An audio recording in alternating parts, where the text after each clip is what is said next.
এই সময়টা দেখা যায় যে ডক্টরের কাছে যাওয়া নিয়ে অনেকের অনেক বেশি অনীহা থাকে, যেমনটি আপনার কথাতেই আসলে উঠে এসেছে। মিনিমাম কতবার আসলে এই 9 থেকে 10 মাসে ডক্টরের কাছে যাওয়া উচিত? একদম নর্মাল প্রেগনেন্সি, কোনো রকম প্রবলেম ছাড়া ইজিলি সে কনসেপ্ট করেছে, তার কোনো জটিলতা তৈরি হচ্ছে না, প্রথম 3 মাসের মধ্যে তো একটা চেক আপ হয়ে যায়, ফাইন। জটিলতা না হলে সে হলো প্রতি মাসে একবার যাবে, প্রতি মাসে একবার যাওয়াটা ভালো। না হলে প্রত্যেকটা সেমিস্টার ট্রাইমিস্টারে একবার ফার্স্ট করে। ট্রাইমিস্টারে 2 বার যেতেই হয়। 1.5 মাসে প্রথম ধরা পড়ে, দেন বাচ্চার ফেটাল হার্ট আসছে কিনা, হার্টবিট আসছে কিনা, এটা চেকের জন্য মিনিমাম আপনাকে 2 মাস তো ওয়েট করতে হয়। সো 2 মাসে ওটা আসলো, 3 মাসে আপনাকে একটা চেক আপ দিবে ধরো, এরপরে চেক আপটা 5 মাসে, তাহলে ওটা করাক। 4 মাসে না গেলেও 5 মাসে সে করলো। এখান থেকে বাচ্চা একটু একটু নড়াচড়া শুরু স্টার্ট হয় তার। হ্যাঁ, 20 সপ্তাহ থেকে 25 সপ্তাহের মধ্যে অ্যানামলি স্ক্যানটা করা হয়, এটা করতে হবে তাকে। আপনার সেকেন্ড ট্রাইমেস্টারে যেটা করতে হয় সেটা মান্থলি চেক আপ দেয় ডক্টররা। কিন্তু ওই যে বললাম, সে যদি ভালো ফিল করে তাহলে অসুবিধা নাই, কিন্তু তার যদি ডায়াবেটিসের জটিলতা থাকে, প্রেশারের জটিলতা থাকে, তাকে যেতে হবে। আর ছোটোখাটো অনেক ধরনের প্রবলেমে মায়েরা ভোগ করে, তখন ওইটা সে সমাধান করতে পারে না। যেমন আমি রেগুলার কিন্তু পেজে প্রচুর প্রশ্ন পাই আর কি, এটা। So I am not a doctor, আমি পুষ্টির সমাধানটা দিতে পারবো, ফিজিক্যাল কন্ডিশনগুলো আমি দিতে পারবো না। হয়তো রুগী দেখতে দেখতে আমার একটা এক্সপিরিয়েন্স হয়েছে, দ্যাটস ট্রু, যার কারণে হয়তো আমি অনেক সময় বলে দিই যে এটা করেন। হ্যাঁ, অনেক সময় আল্ট্রাসাউন্ডের রিপোর্টই আমাকে পাঠাচ্ছেন, বাট আমি তো ওইটার এক্সপার্ট না আসলে।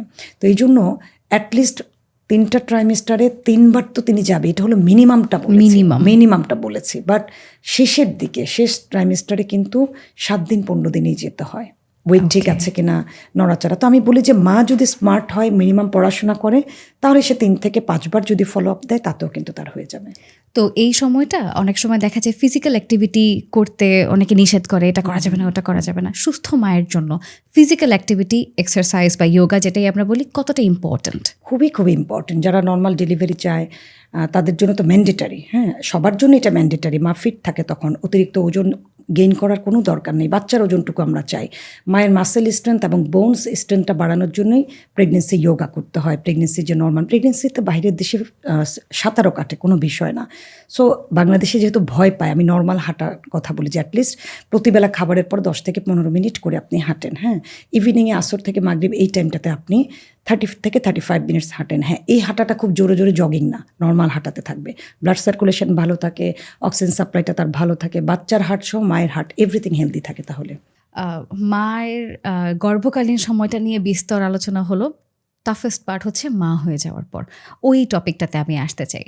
একটা মেয়ে যখন মা হয়ে যায়, প্রসূতি, ওই সময়টা দেখা যায় একটা বড় অ্যামাউন্টের ভিটামিন বলি, ওয়েট বলি, সে লস করে। মায়ের যত্ন নিয়ে জানতে চাচ্ছি। প্রসূতি মায়ের এই জায়গাটাতে বাংলাদেশে যে ভুলগুলো হয়, গর্ভাবস্থায় মা যতটুকু যত্ন পায়, প্রসূতি অবস্থায় একেবারেই পায় না। বাচ্চাটা হয়ে যাওয়ার পর সবাই বাচ্চাটাকে নিয়ে অনেক আদর করে, বাচ্চার যত্ন নিয়ে মাকে উল্টা বকা দেওয়া শুরু করে। কিন্তু ঠিক প্রেগনেন্ট মাকে যে যত্নটা করেছে, ডাবল অ্যামাউন্টে খাবার, supplementation, vitamin, minerals, everything same অ্যামাউন্টেই কিন্তু তাকে আবার এই প্রসূতি অবস্থায় করতে হবে, কারণ সে তখন বাচ্চাকে দুধ খাওয়াবে। তার নিজের রিকাভার এবং বাচ্চাকে খাওয়ানো দুটো টাফ জিনিস। সো মা যদি হেল্প না পায় এই সময়, সবচেয়ে বেশি ডিপ্রেশনে ভোগে মা প্রসূতি অবস্থায়। পোস্টপার্টাম ডিপ্রেশন কমন বাংলাদেশে, পাগল হয়ে যাচ্ছে, মাকে হেল্প করার কেউ নেই। বাচ্চাকে নিচ্ছে কিন্তু মা হয়তো সিজারে হয়েছে, নড়াচড়া ঠিকমতো করতে পারছে না, নিজের খাবারটা তৈরি করতে পারছে না। একজন করে দিলে কিন্তু আসলে ভালো লাগে।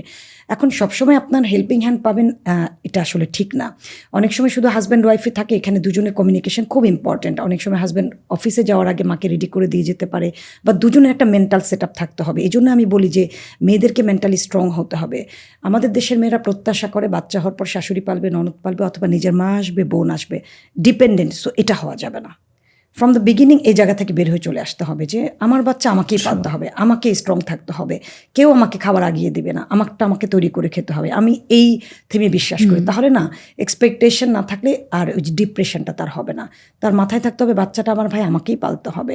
সো একদম প্রেগনেন্সিতে যেরকম আমরা গুনে গুনে iron, calcium, vitamin D, omega 3, multivitamin এবং মিনারেলসের কথা বলে থাকি, প্রেগনেন্সির পরবর্তী সময় মাকে ঠিক 6 মাস পর্যন্ত এটা করতে হবে। সিজার হলে 3 বছর লাগে রিকভার করতে।